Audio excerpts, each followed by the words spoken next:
ओम नमः शुद्धेभ्यः। ओम नमः शुद्धेभ्यः। अहिंसा परमो धर्म की। आचार्य गुरुवर श्री कुंड कुंड भगवान की। आचार्य गुरुवर श्री ज्ञान सागर मुनि महाराज की।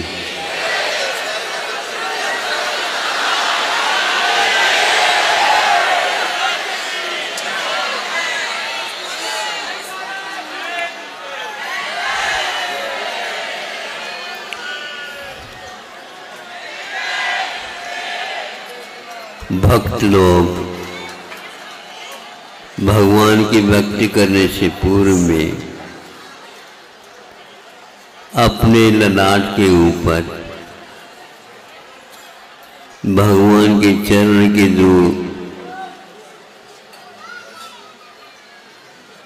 केसर, चंदन आदि आदि जो कुछ भी उसको अपने ललाट पर लगा लेते।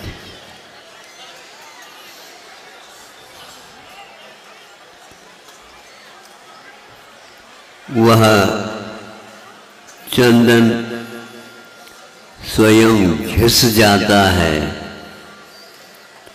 और दुनिया को सुगंधी बांटता रहता है। जितने जितने वह चंदन का घिसना होता है उतने उतने ही चंदन की महक चारों ओर फैल जाती।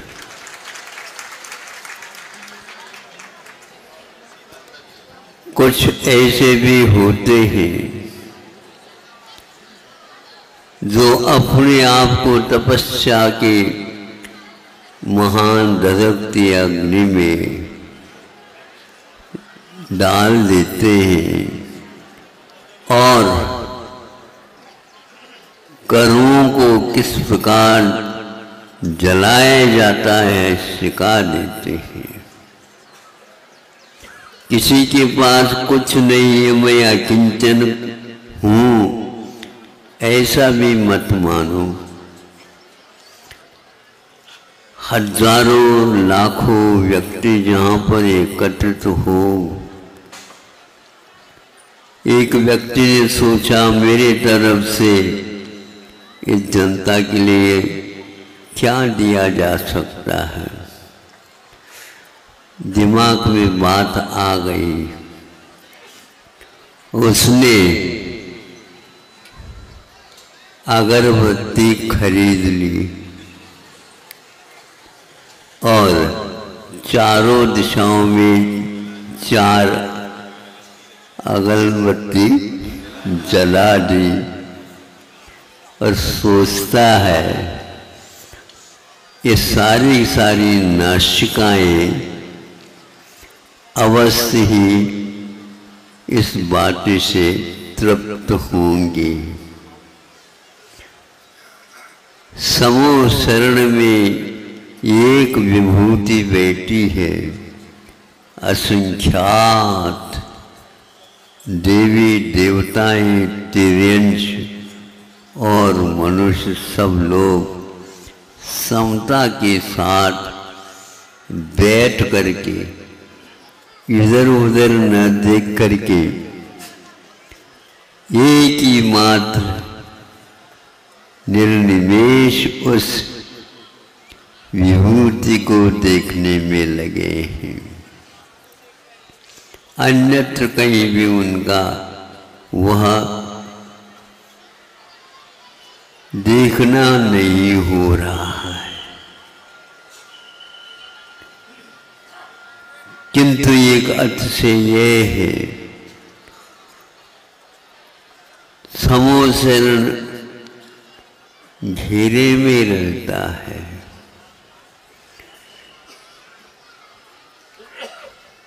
सामने वाला व्यक्ति तो देख लेगा,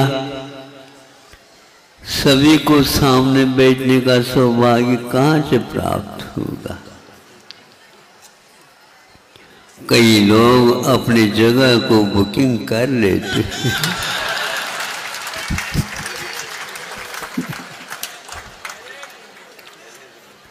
भगवान ने सोचा कुछ लोग तो अधिकार जमा करके रात के 12 बजे आकर के बैठ गए। हाँ, कोई बात नहीं, ये उनका सोच विचार है, किंतु भगवान की लीला तो अपरंपार है।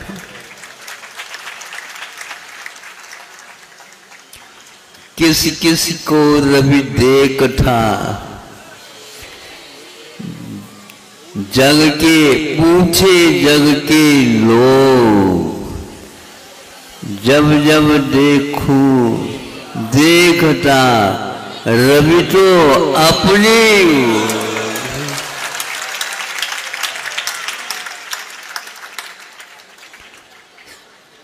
चतुर्दिक्ष दिशाओं में उनका मुख, विदिशा में भी उनका मुख, चारों तरफ से जनता घेर करके बैठी है और महसूस कर रही है कि भगवान तो हमारी ओर ही देख रहे, भगवान तो हमारी ओर ही देख रहे। हम तो उस दृश्य को याद करके ही प्रसन्न हो रहे हैं, और जो साक्षात बैठ करके देख रहे होंगे उनका क्या बताएं। लेकिन ध्यान रखो, भावों का ये सब खेल है। आज प्रथम दिन पंच कल्याण का, गर्भ कल्याण के पूर्वार्ध जिसको बोलते हैं, आदि का संस्कार का काल है।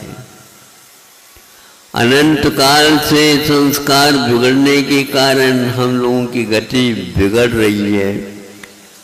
सबकी यही दशा है। उन महान आत्माओं ने ऐसी साधना की है जो असंख्यात असंख्यात देव जीव सबको प्रसन्न करने योग्य ऐसे कार्य किया। और गर्भ कल्याण का आज गर्भ में जीव आता है तो उसका कल्याण हो रहा है। जन्म लेने के बाद कितना होगा भगवान जाने। अभी गर्भ में है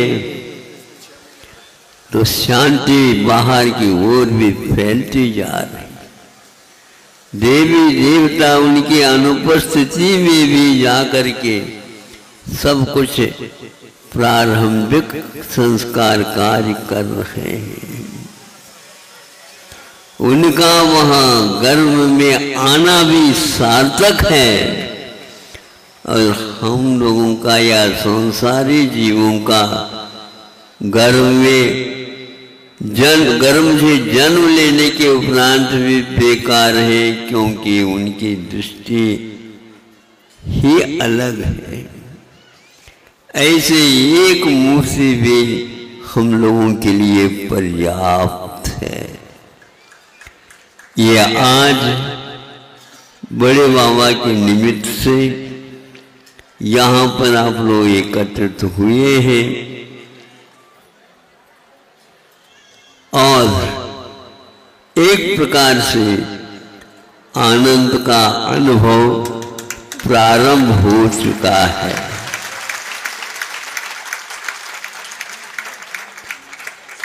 प्रारंभ से पूर्व में प्रतीक्षा थी।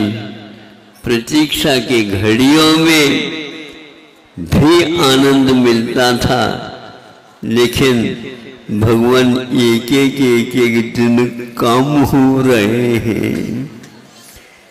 अब हमारा क्या होगा भविष्य?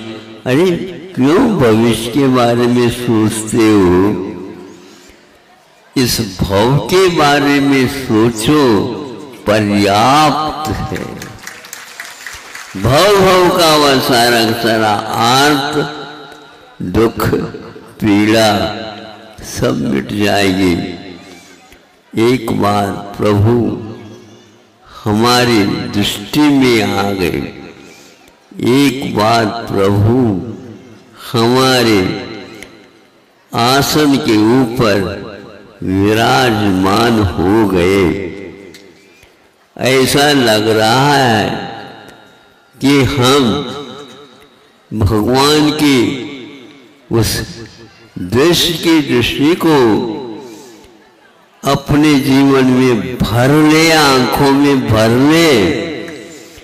और जब कुछ भी नहीं दिखता उस समय उसको देखना प्रारंभ कर ले। दिन की अपेक्षा से उस समय में और ज्यादा आलोक पुंज हमें देखने को उपलब्ध होंगे। आस्था का विषय है। एक बार उस आस्था को मजबूत दृढ़ बनाते जाओ और मन में और कोई विकल्प नहीं रखते हुए काम करते जाओ।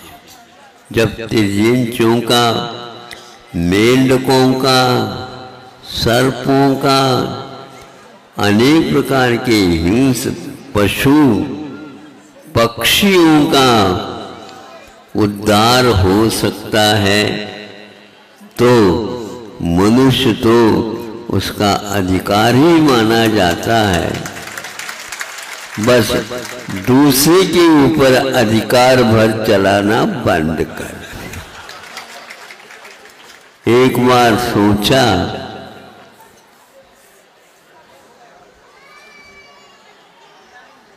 चौधरी हो रहो, चौधरी हो रहो, क्या करने का?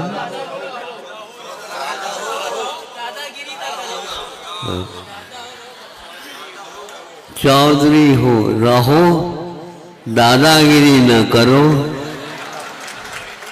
चौधरी न बनो। दायित्व क्या है उसको संभालो। हम दूसरे के ऊपर चौधरी बन करके अधिकार जमाना चाहते हैं, स्वयं को भी हम पा नहीं पाते, दूसरों को क्या पाएंगे। भगवान जो बनते हैं वे कभी भी इतने सारे वैभव मिलने के उपरांत भी एक के ऊपर वे अपना अधिकार जमाने का भाव तक नहीं करते। अपने को यही सीखना है। आगे का कार्यक्रम दूरी थोड़ी सी ज़्यादा है, इसलिए आप लोग समय को ख्याल में रख करके इन सभी कार्यक्रमों को भाग लेकर के आत्मसात करने का प्रयास करेंगे। वहाँ से संकेत आया था मुझे समझ, किंतु संकेत पहले से थोड़ा सा हो जाता, काम हो जाता। हमने प्रातःकालीन कार्यक्रम में व्यस्त हो गए। सज्जन आए थे महाराज तो समझ में आ गया, लेकिन हमें संकेत नहीं होने के कारण उधर अभी नहीं आ पाए। मध्याह्न का तो सोच तो था ही, मध्याह्न में जाएंगे और आप लोग भी आएंगे ऐसा सुनते